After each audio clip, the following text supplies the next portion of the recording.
ইতালির মনফালগনে নানা আয়োজন আর উৎসবমুখর পরিবেশে ঈদ পুনর্মিলন অনুষ্ঠিত হয়েছে।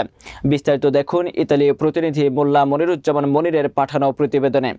নানা আয়োজন আর উৎসবমুখর পরিবেশে ইতালির মনফালকোনে চেন্ত্র কুলতুরালে ইসলামিকো দারুসালামের আয়োজনে ও বাংলাদেশের ওয়েলফেয়ার অ্যান্ড কালচারাল অ্যাসোসিয়েশনের সার্বিক সহযোগিতায় এই ঈদ পুনর্মিলনী ও আলোচনা সভা অনুষ্ঠিত হয়।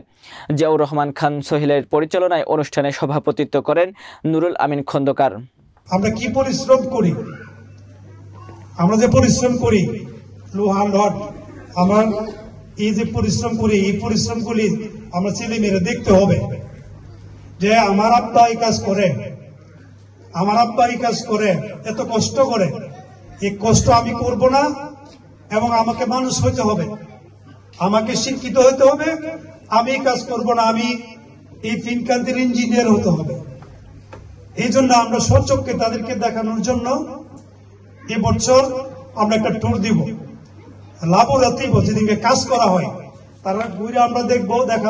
আমি আমার একটি কথা বলবো, আমরা মনফালকোনে যারা আছি আমরা চাই ভালো কিছু করতে, ভালো কিছু দেখাইতে এবং ভবিষ্যৎ প্রজন্মকে ভালো কিছু দিতে। এই জন্য আপনাদের সহযোগিতা চাই।